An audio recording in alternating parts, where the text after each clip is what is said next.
All right, Jets fans. I commend you. That's right, I do.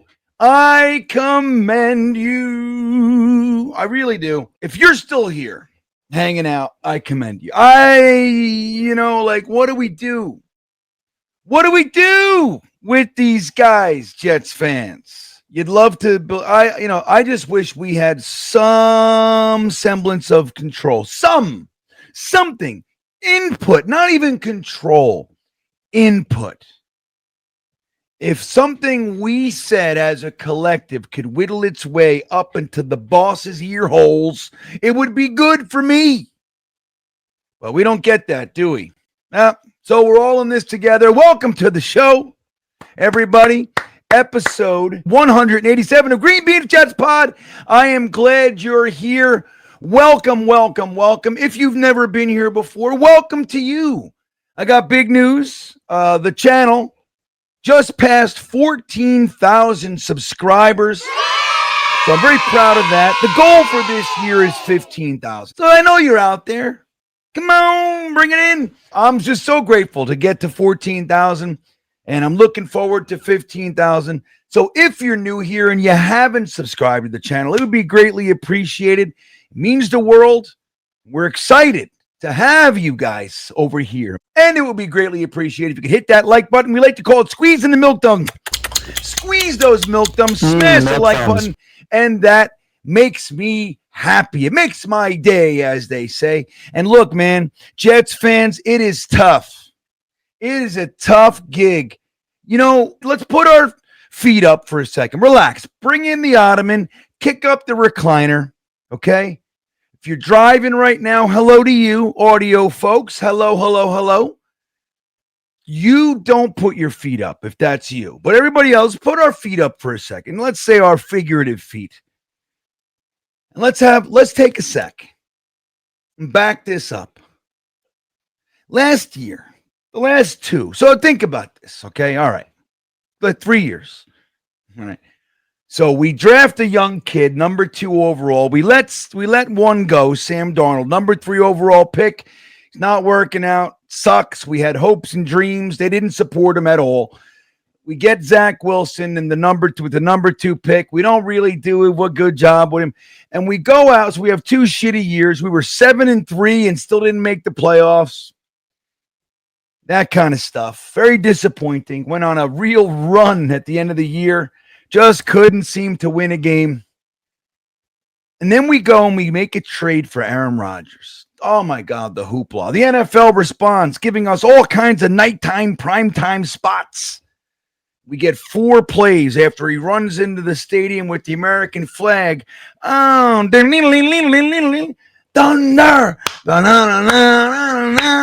thunder. Right, we're doing the whole thing. 4 plays we get that year, and we got to watch Zachy Poo and the whole thing again. And then we get down to Tim Boyle and Trevor Siemian, all this kind of stuff. So then we get Aaron Rodgers for real, and we get 5 wins. And it's crazy because we trade for Devontae Adams. We fire Robert Saleh mid-season. Oh, blah, blah. It's crazy.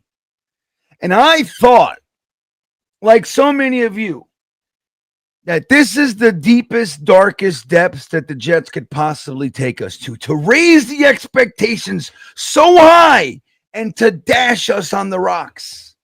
It took so much out of me that, like in the off months, we're still kind of hanging around, looking at mocks, and we're doing stuff still. I couldn't do it this year. I just couldn't do it. I had to take a real break from this friggin' team. I thought I'm telling you, I thought there's no way. It took so much out of me. It was worse than 1-15, worse because of the hope, the expectations. And then we fire our guys. We hire a new coach. And the first thing he does is he gets rid of Aaron Rodgers and Devontae Adams and CJ Mosley and Solomon Thomas, and, then the Kinlaws and Reddicks of the world and all that kind of stuff. Tyron Smith. whatever that was. And he makes some claims. Now, the thing is, he's boasting and all that, but, he's Aaron Glenn. He's a former Jet great. I remember watching the draft that we drafted him. I was very excited. And then when Parcells came here, one of the first things he said, like Parcells extended Aaron Glenn that first year, I think. And he said, if you have paraphrasing here, but Bill Parcells said, if your goal is getting to the championship, you got to keep players like Aaron Glenn around. You need this guy. If your hope is to actually do something, win the ring, you don't let players like Aaron Glenn go, right? So loved Aaron Glenn. Love him. So the fact that it's him, he comes back and he's getting rid of people and all the stuff, and he's making boasts and claims. And it's going to be rough, but it's Aaron Glenn. And you got some hope. Okay, we're going to claw and scratch and kick and fight. But it's going to be a losing season, but it's okay. We'll win some, we lose some. And let me tell you something. Again, thought the depths were the lowest we could go. The expectations were low this year for me. And dude, we are 0-7 and getting worse. I don't know if I'll say it's worse than the previous year with Aaron Rodgers and all. I don't know if it's worse yet, but it is unique. And it's a different, somewhere there's a different compartment in my emotional heart box somewhere that they found another place for us to go in the pain, in the amusement park of pain. You think you've ridden every roller coaster, you've seen every show, you've eaten at every little kiosk, you peed in every bathroom, and then you're about to walk out and they're like, no, there's a whole section. You're like, but wait, I gotta go. I'm ready. I'm done with this fucking amusement park. And there's a whole other part. There's more rides, more roller coasters, more. And it's like, but I'm so tired. They don't care. I don't know what the hell's going on. And the craziest part about it for a fan like myself is that I support Aaron Glenn. I didn't want him. I love him. I didn't want to hire this guy. I didn't want to hire, not because I didn't want Aaron Glenn. You know this. I didn't want to hire a fucking defensive rookie and couple him with another rookie GM. Because we keep doing it. But it was Aaron Glenn. So it's okay. If it's going to be that, it's like they found another way to justify it. And what's making this so painful is not the fact that we're 0-7. That sucks. It's a whole thing that's got enough momentum to suck all on its own. But what makes it worse is that Aaron Glenn, to me, looks truly lost. Like lost in Stubbornville. You know what I mean? Like when you go out on a limb and you say some wacky stuff, or you make a bold claim, and then it's clear that you're wrong, you have a choice. You either go, holy shit, I was wrong, or you double down.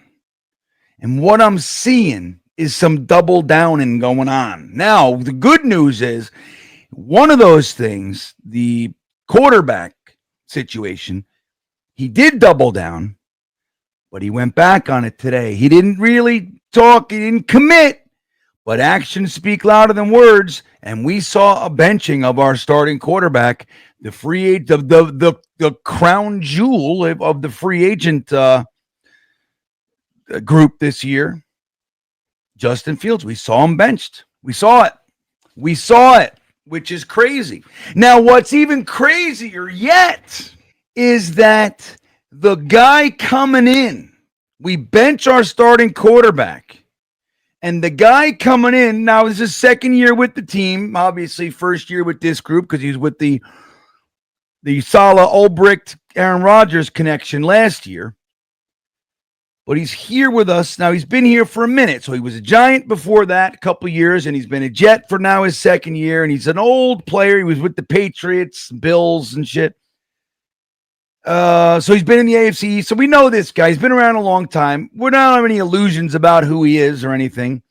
But he comes in and he throws 2 interceptions and underthrows a wide open Alan Lazard in the end zone on a crazy, well-constructed flea flicker-esque play. Well-designed play by Tanner Engstrand, executed well by the team. It works. Alan Lazard is wide open, and he underthrows him. Alan Lazard has to stop and come back to the ball. That's how bad it was. Not just he had to slow down. He had to stop and come back to it in order to have a chance. And then he fucking drops it. Like, terrible. So the quarterback, we bench our starting quarterback. The quarterback coming in throws 2 interceptions and underthrows a touchdown. But he still looked remarkably better than Justin Fields. Make it make sense. How does it work? The math ain't mathin'. Justin Fields, when he left, had 6 quarters. In the last 6 quarters of football, had a net offensive output in the passing game, a net of 15 yards in 6 quarters. Plus, we found out that his knees were not so good, so he wasn't running either. The thing that makes Justin Fields even mildly attractive as a quarterback prospect, maybe this the guy can catch lightning in a bottle, blah, blah, blah, is the fact that he's a true dual threat. Like, he's got a crazy strong arm, not very accurate, doesn't have the process. He's a one-read guy, doesn't have the processing to, like, scan the field and do all that. So what makes him attractive is that he's got a strong arm, but he can run, and he's a legit threat. Like, he's on par with the top guys in that respect. Like, he's not Lamar Jackson, but as far as his running, he's in that same conversation with his abilities with his feet. Not as good as Lamar Jackson, of course. But, so we find out that he hasn't been able to do that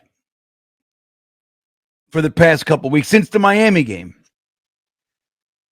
So in the last full game, and then until he was benched in this game, he had a net passing game output of 15 yards. Net 15 yards. 6 quarters. So he's benched, and Tyrod Taylor comes in, throws 2 picks, and underthrows a touchdown, and then there was more bad stuff. And he was still, there's no debate that he was significantly better than Justin Fields. And the offense looked different, and people were catching passes and running around, and it was a whole different offense. 2 picks in 1 half. So now Tyrod Taylor, in his game and a half, has 3 picks, including a pick 6, and he's still better. Oh. Can you take it? Like, seriously, guys. And then you listen to Aaron Glenn, and he has no answers. He's got no answers, man. So I don't know. So welcome to the show. GreenBean's Jets Pod, episode 187, right? It's my long form. It's the thing we do each week for the past number of years, 187 episodes worth of a long form podcast where I'm alone right now, right? You guys aren't here. When we do live streams, I'm alone. I'm in a room by myself. unless Teen Beans here or my little one, my daughter, comes in. She decided this year to commit and be a Jets fan. I don't know, man. I don't know. She's seen it all. She's been around the whole time. She sees, but she said, you know what? I want in. I said, okay. She's 14. What am I going to do? Right?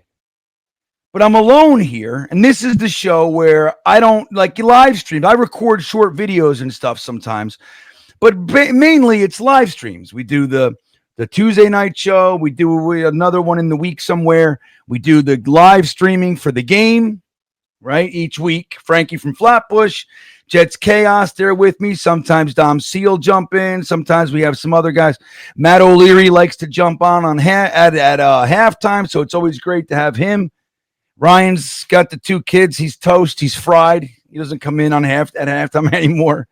But, this show is the podcast, long form, where I try to think of a creative angle to look at this thing, right? Because I try really hard to be among the positive Jets fans. Now, I'm not a homer. Like, I definitely have lots of gripes for the Jets. I'm not beyond being angry, but I consciously try to be constructive, to be positive. The reason is I don't want to be miserable. Like dude, for many years, man, I can tell you stories about leaving the Jets games and looking for a fight. Like, I was so upset, so angry, like no outlet. We didn't have Twitter. We didn't have fuck you, man. You weren't able to do that.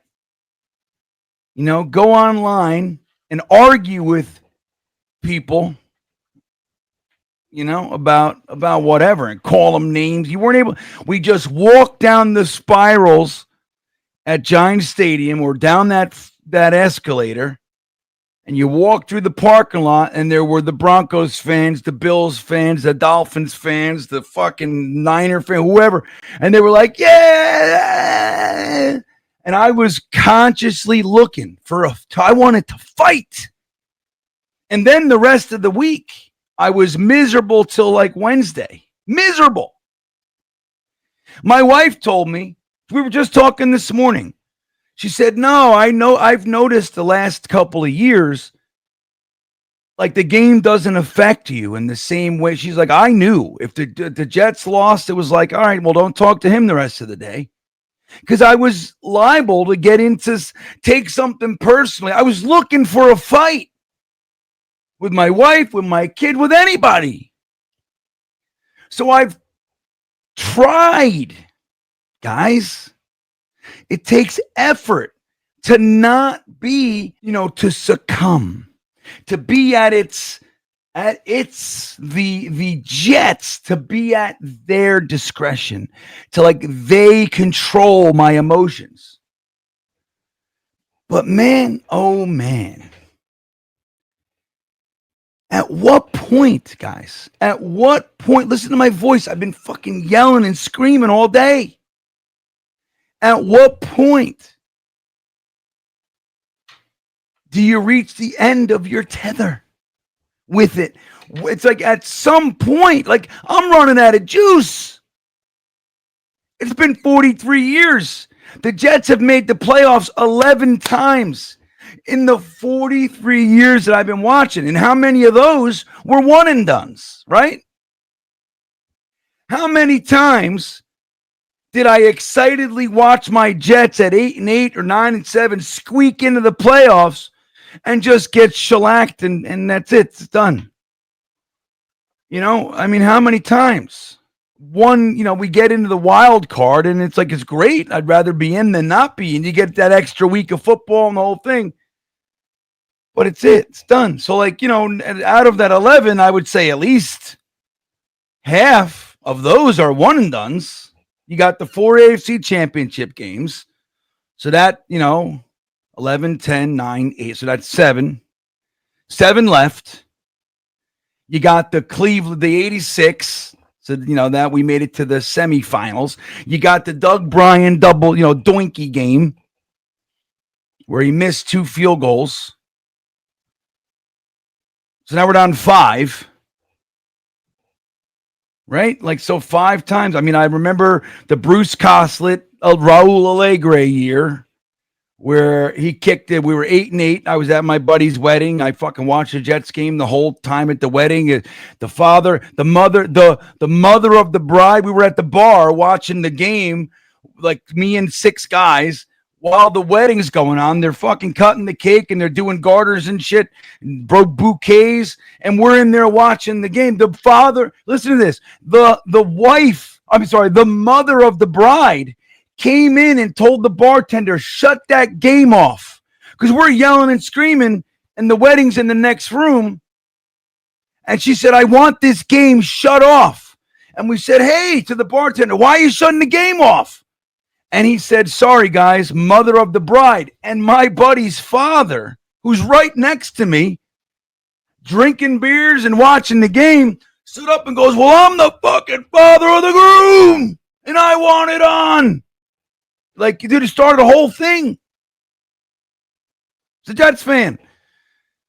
His son is getting married in the next room. My buddy came out and to me said, dude, are you for real? Are you really doing this?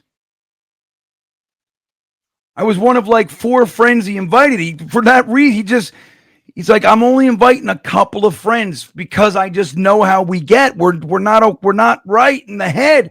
And it just so happened that the Jets got into this situation, win and you're in, against the Dolphins. Remember, Johnny Hector ran crazy. Got us Raul Alegre, a guy we remember, Pat Leahy. That was the year Pat Leahy, our kicker for 17 years, he got sciatica and just fell off a cliff. And we went and signed Raul Alegre off the street. He was with the Giants, and he kicked the field goal and got us a 50-yard field goal or 48-yarder, and we got into the playoffs. What happened then? We got into the playoffs. We were done. 1 game. Then there was the year. So now we're down to 4. You know what I mean? I mean, like, that was a one and done. So I think like the rest are all one and dones. In my life, maybe 1 or 2, I don't remember. There's the AFC, there's the Mud Bowl, right? Oh, I counted that one with the 4 AFC championship games. So anyway, it's like, dude, they've given us nothing. A smattering.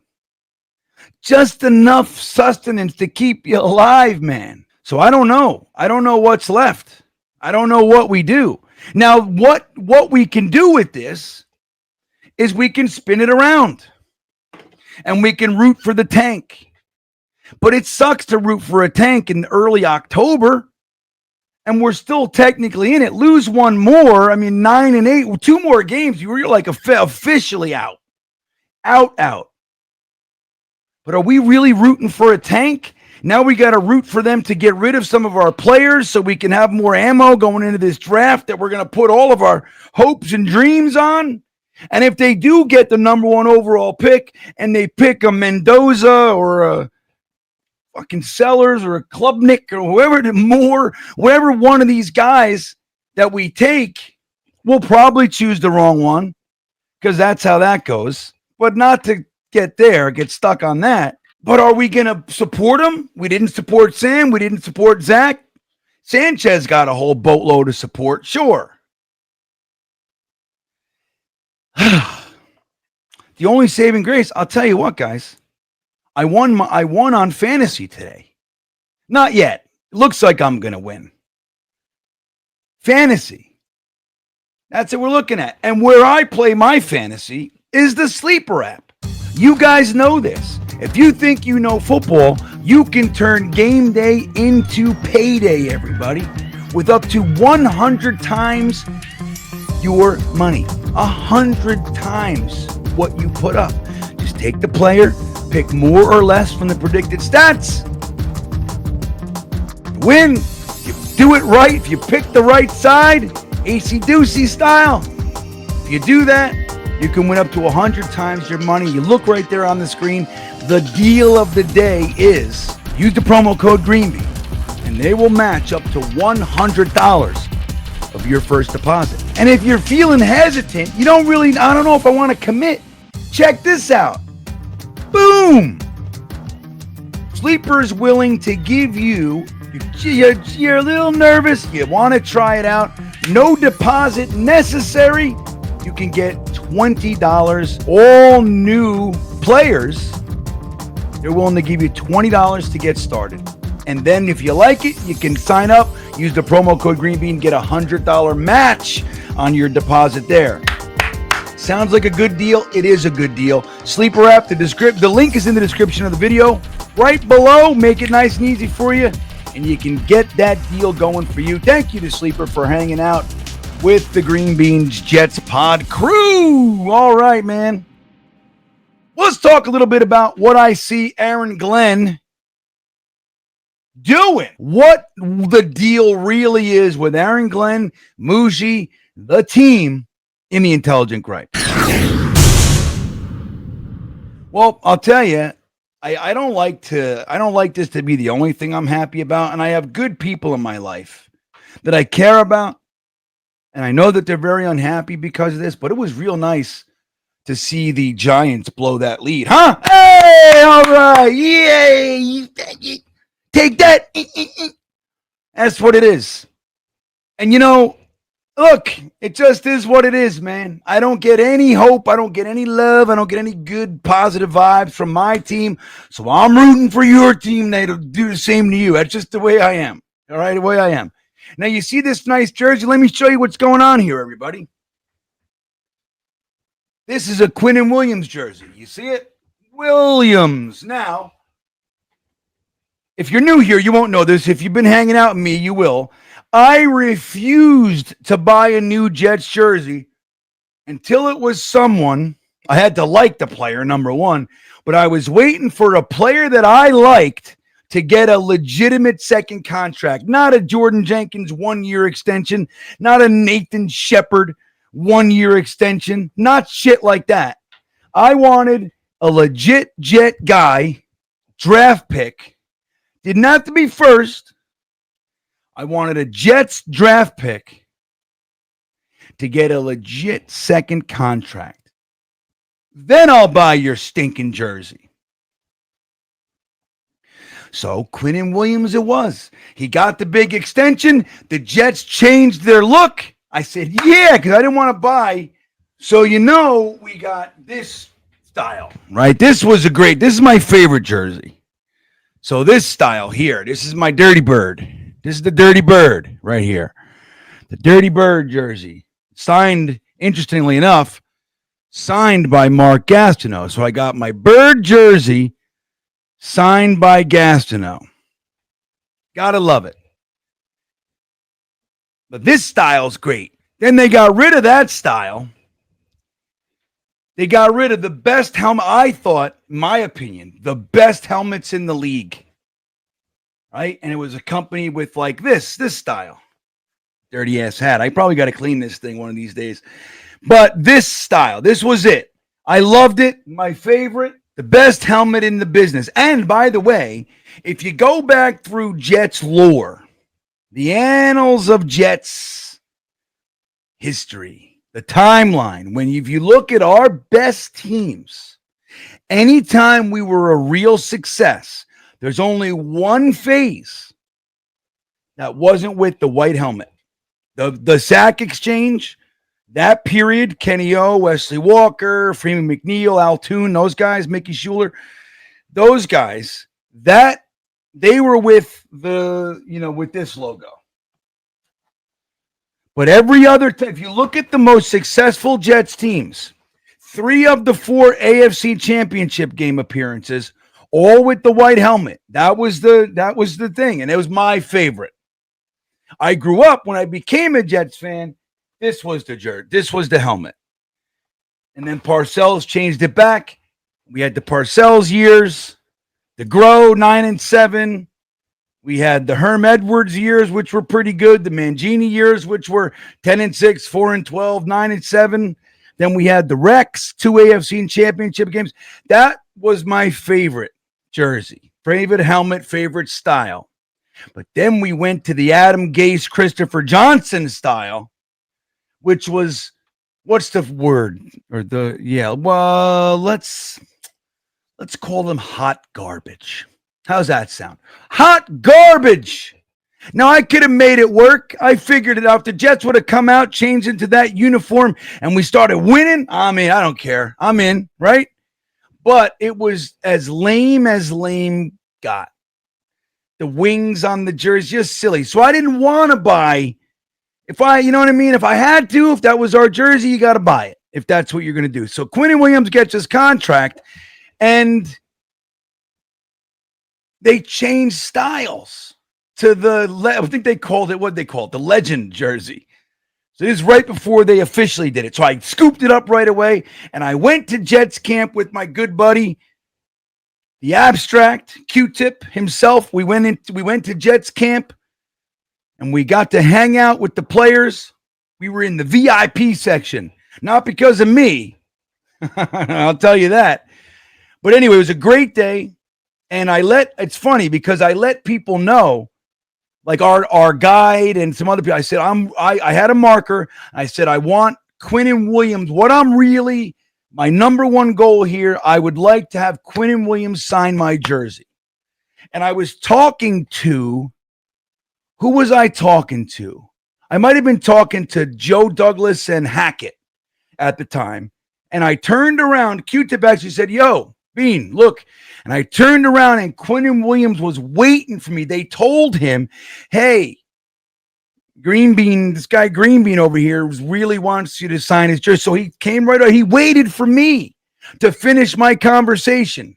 I think it was Joe Douglas and Hackett, because they were fun. Hackett, I'll tell you, all the football stuff aside, as far as a fun guy to talk to, dude, through the roof.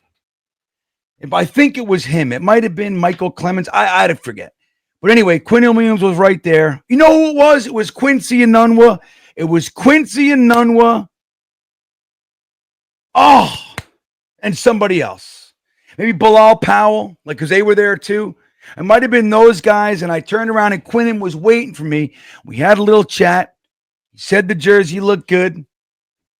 Said, that's a nice-ass jersey you got there. He didn't say, yeah. He said, that's a nice jersey you got. I said, blah, blah, blah, blah. So he signed it right here, and I haven't worn it ever. I wore it that day to the camp. He signed it. I wore it that night on a live stream. You guys all yelled at me and said, you got to put it away. So I put it away until today, and I brought it out as a clean, fresh, good luck charm for the Jets. It didn't work. So that's that. I wanted to point, that's what you're looking at here. That's the old Q. And we'll see. Now, do you think Quinnen Williams is on the chopping block? You think he's on the trading block? I don't know. Now, if the Jets, so here's the thing. With Aaron Glenn, you got Aaron Glenn and Darren Muji. That's our brain trust. You know, you have Spielman. I'm not sure of his role in all this, but he's there. And then you got the Woody Christopher Johnson, Brick Johnson thing. Brick Johnson's now 18 years old, 19 years old, whatever he is. So he's kind of, he's going to own the team soon. Maybe not soon, but someday. Woody's in his 80s. Christopher Johnson is whatever, a little younger than Woody. And then you got Brick. It's going to be his team. I would be surprised. That's what I see in the future. So you got all these guys. But they say that even though Muj is the GM and Spielman is a longtime GM, Vikings fame, right? Aaron Glenn has the real final say on the players. Think about that. Now, I don't know. I don't good, bad? I don't know. But what I will say is this. It's another weird dynamic that we have, right? So this is the thing with the Jets and why it's so hard to believe that they're going to do anything, that they're going to succeed, like it's going to work, because it's never just normal. It's always weird. We had a couple years of normal. So the Jets for the last bunch of years did what? They had the GM and the head coach as equals, and they both reported up to a guy who doesn't know shit about football. So if they go tit for tat and they go up to Johnson, to Woodster, he's going to do what? He's going to choose who he likes better. That's really what it boils down to. So, like, for example, when Rex was here, Rex and Tanny were, so Tanny's here for a bunch of years. Came with Parcells. He was the accountant. He's famous for the poison pill that got Curtis Martin here. La-da-da-da-da. He ends up being our GM, probably the best GM we ever had. Got us to 2 AFC championship games. Trader Mike. So he's here for a while. Fires Mangini, hires Rex Ryan. They were successful. They had a good thing going on. But then there was as it started to fall apart in 2011, you had the Santonio Holmes blow up. You had the contract with, remember when Tannenbaum wanted to get Peyton Manning here and it hurt Sanchez's feelings. So then he gave Sanchez a weird extension out of nowhere, like guilt. So there was that. And then they traded for Tim Tebow and brought him over. It brought all the Tebow wackadoos. I don't know if you guys remember. I don't know if you guys remember all this, but it was crazy. The Tebow fans were nuts. Way worse than the Zach Wilson BYU people. Remember those guys? The Tebow thing was nuts. And so they brought all that noise over, and it just was stupid. They didn't know how to use them. And Rex distanced himself from all that. And as we started to fail, Rex kind of threw Tanny under the bus. So Tannenbaum took the fall on the sword, which is why when the 33rd team run by Tannenbaum, they asked them to find the next coach and GM, and Rex is the first interview. Everybody that thought, I'm like, dude, there's no way. Tannenbaum's not hiring Rex a second time. Tannenbaum got screwed by Rex, was never getting hired. Why can't anybody see the reality of this world? There is no, it's all an illusion, man. So what happens? Tannenbaum goes away, but they're keeping Rex, which is weird, right? You keep the head coach, but fire the general manager, and then you're going to go interview general managers and come in here to do what? Be second fiddle to a guy who's more than likely on his last legs unless he miraculously turns it around? We got contracts from hell. So they hire Idzik because they're not hiring anybody else. Nobody else is coming here. They hire an accountant. He's a numbers guy. He's not a real GM. Takes the job. Who do you think's the boss? Rex. Like when we look at the Idzik 12 and you look at all these players, you think Idzik decided to take a fucking strong safety with his first round pick in the strongest wide receiver class of all time up to that point? You think that was Idzik? Or was it Rex? Come on. Pay attention. What do we see? Just because Idzik carries the name general manager makes no sense. So again, then that situation, you got the head coach over the GM. Then you got they get rid of those guys and you hire Casserly and Wolf to hire your next GM and coach. They hire the fucking coach first. They hire Bowles first. Bowles was in the facility when when Mike McCagnon got here. And they, hey, how you doing? He was waiting for Stoops. So the GM didn't hire the coach. And then they're both on equal footing, reporting to a guy that just needed to hire Casserly to hire them. Do you see it? Do you see it? They had to get Korn Ferry, which is a firm, a headhunting firm or some shit. I don't know what the hell they are, but they hire Korn Ferry to hire Idzik. Great, good job. Good stuff. But what else are they going to do? That blows up. Then you go, you know what? Let's hire somebody from the NFL world. Good job. You hire Casserly and Ron Wolf. Two former GMs, Ron Wolf, former Jets guy, great. They go out and hire their friends. Mike McCagnon and Casterly were buddies. That's how he got the job. He's never even been an assistant GM, and here the fuck he is. He's leading the charge. There you go. It's amazing. And so that doesn't work. You bring Mike McCagnon and Christopher Johnson hire Adam Gase. Adam Gase doesn't like the way McCagnon does his draft, so they let him use the draft, third overall pick, $100 million in free agency, Le'Veon Bell, C.J. Mosley, all the stuff. Quinnen Williams, right? They let him do the whole thing, and then Adam Gase doesn't like McCagnon. So because Peyton Manning called Christopher Johnson and spoke for Adam Gase, when Adam Gase is mad, doesn't like McCagnon, Christopher Johnson fucking fires him.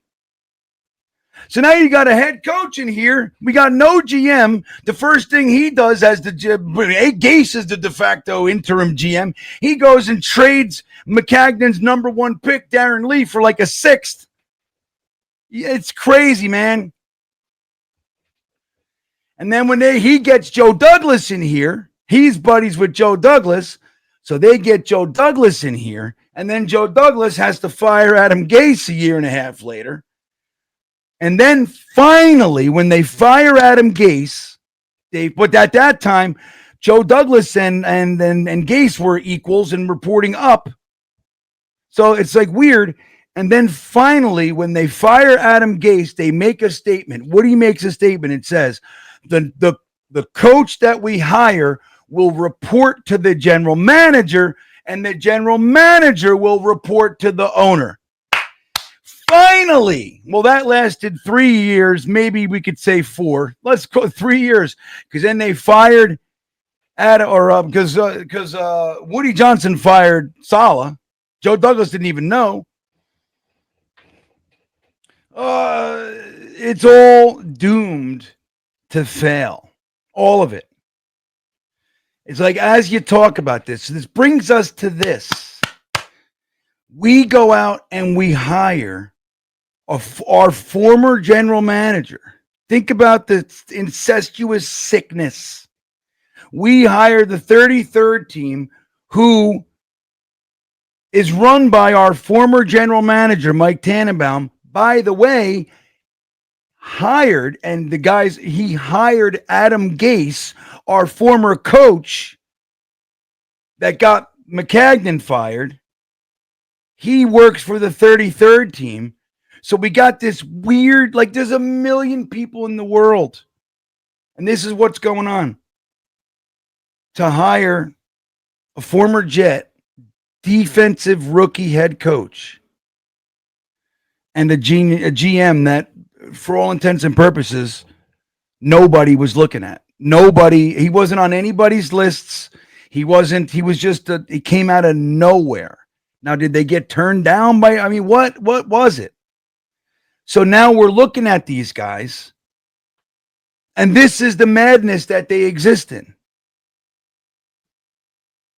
Do you think it can work? And we're very realistically looking at a top 3 pick, because I don't know about you.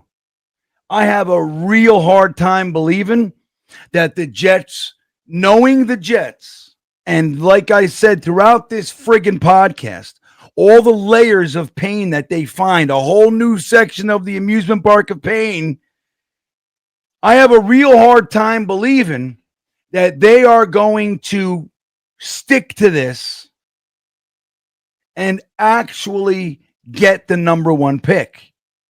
I just don't buy it. I'm totally down. But again, guys, it's been 28 years since we did that, since we had the number 1 pick. Let me share this with you. It was a different owner. Woody has never had the first overall pick. Not one time. Think of it. And somehow this year, we're going to do it. Somehow. And we're going to give a rookie head coach. Now, they'll have a year under their belt. So they won't be rookies anymore. It'll be their second draft, but a very, very novice head coach, general manager, where the head coach is really the boss. We're going to give them the first overall pick and whatever else we get out of this potential fire sale that we might see in a couple weeks. Do we get rid of Q? Do we get rid of his brother? Do we get rid of Sherwood? Do we get rid of Michael Carter II? Breece Hall? There's been a lot of calls about our edge rushers. Do they see, like, look, it sucks, but do they see something like, well, hey, we really need to retool this damn team, and maybe they do allow a Jermaine Johnson to go. I think he should be off the table. He's one of those, you see it, man. He's on a different level than most of the people on that defensive line. You got Q and you got Jermaine Johnson. Will McDonald, we're starting to really see he's a pass rushing specialist. More than likely, that other part of his game, that sealing the edge and run defender, probably not going to develop into that. Okay, fine. But outside of those guys, Phillips looks solid. Briggs had a sack in this game, looks solid for sure. Nice collection of talent. Nice group. But Jermaine Johnson is definitely the top of that heap. You got Quinnen. You know, he's having a great year. So Quinnen's probably number one, I would say. But JJ's right behind him. If that guy can stay healthy, you got a real one. But maybe they do. Like, you know, so I don't know. Maybe they do. Maybe somebody says, look, I'll give you a first and next year's second, or a first and a fourth. Or then they go, you know what? Having 2 firsts in this draft will let us take that quarterback and get an immediate wide receiver. We got our second. If we get a fourth, you know, we'll have 3 fourths and the whole, you know what I mean? I don't know. Maybe they do.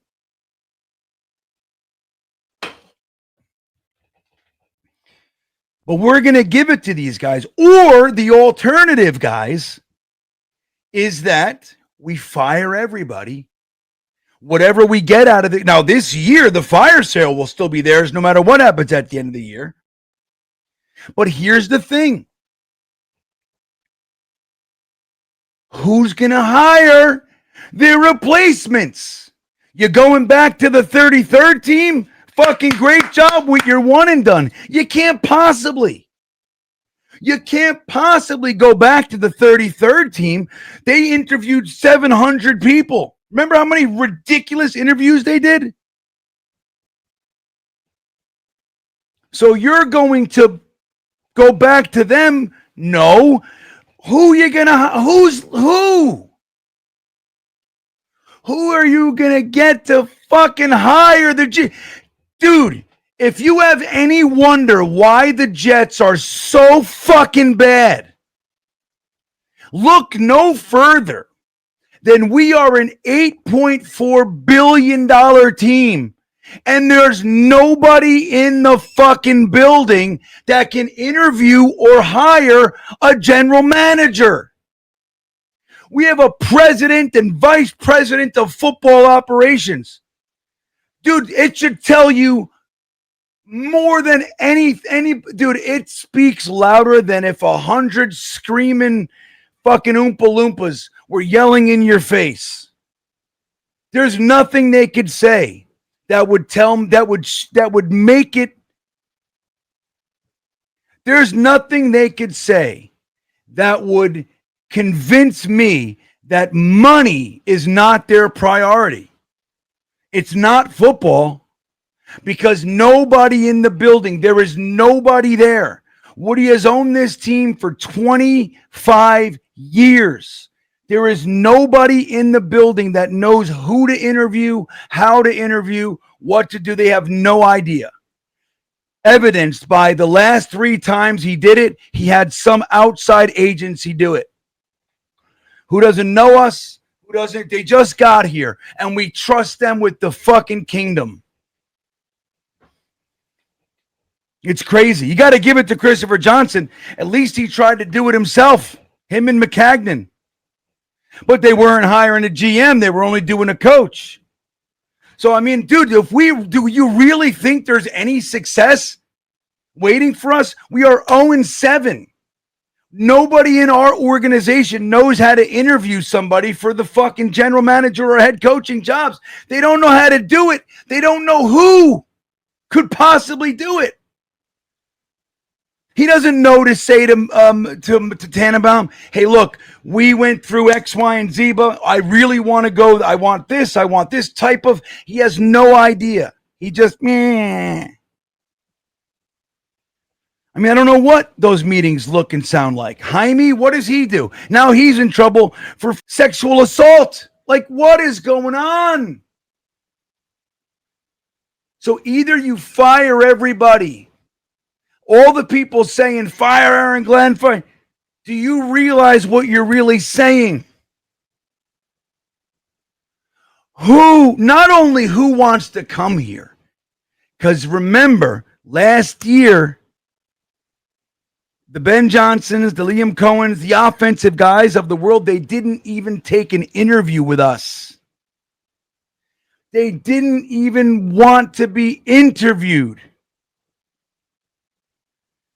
They said, no thanks, but no thanks. We're not wasting our time. There is no way in hell we're taking that job.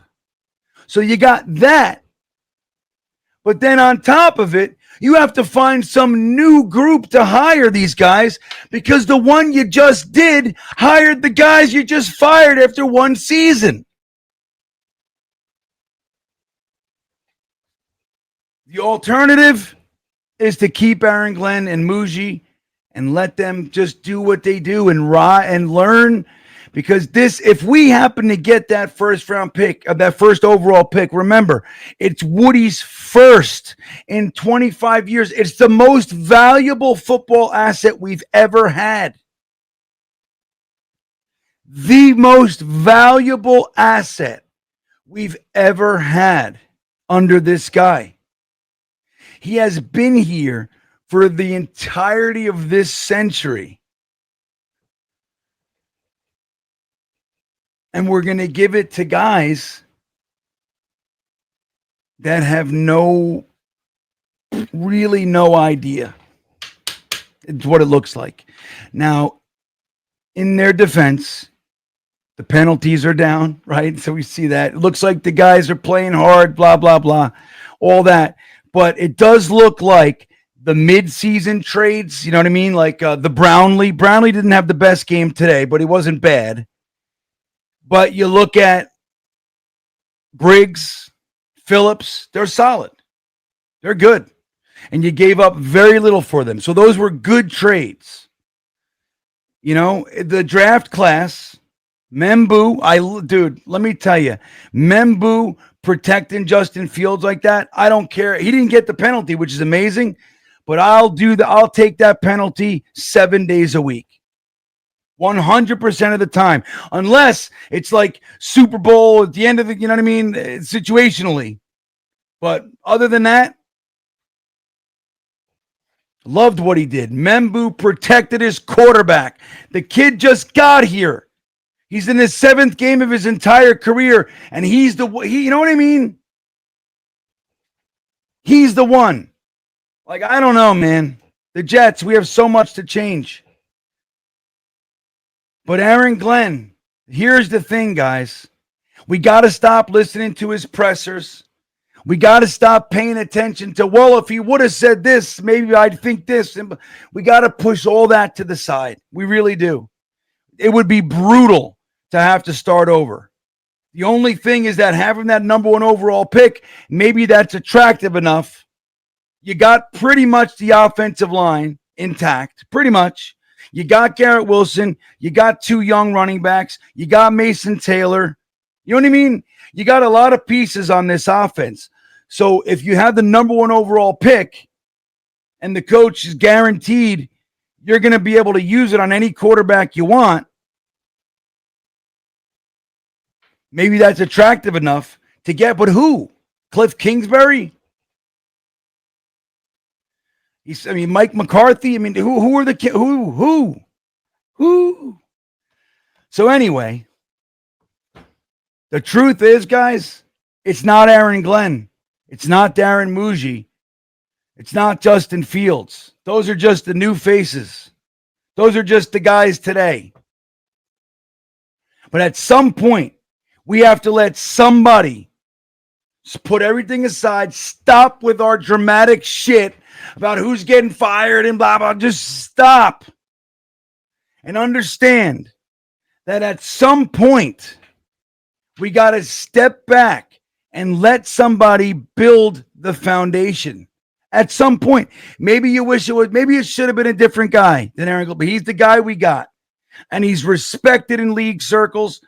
What's his name? Dan Campbell, the head coach of the Detroit Lions, said, if Aaron Glenn can't turn that team around, no one can. That's how highly he believes. That's how strongly he believes in him. How highly he considers Aaron Glenn. So at some point, he's a former Jet. Clearly knows the game of ball. We got to let him figure it out. We got to stop putting him on the hot seat. We got to stop making him think about that shit. And just support him. Give them the number 1 overall pick if we get it. Support him. Let him trade. If he's going to trade Quinnen Williams and his brother and Michael Carter II and Breece Hall, and maybe they trade Lazard and get a 7th. Like, who knows? We're going to have to let them do it. We're going to have to let them use it. And we're going to have to ride. Because going back to the damn well with an organization who has no fucking idea how to hire anybody is just not what the doctor ordered, man. Oh my gosh. Are you not entertained? With that all said, don't forget about the amazing offer from Sleeper. The link is in the description. Promo code GreenBean, everybody. Thank you again for getting me over 14,000. I'm truly grateful. If you haven't subscribed yet, please do. Join the fun. It's a great time. We make lemonade out of lemons. That's what we do. The most rotten bullshit lemons you ever did see. And we're squoozing them and we're getting some lemonade. We have fun here. We hang out here and we have a good time. I'm glad you were here. Drive safe. Enjoy your Monday, everybody. And with that all said, go Jets.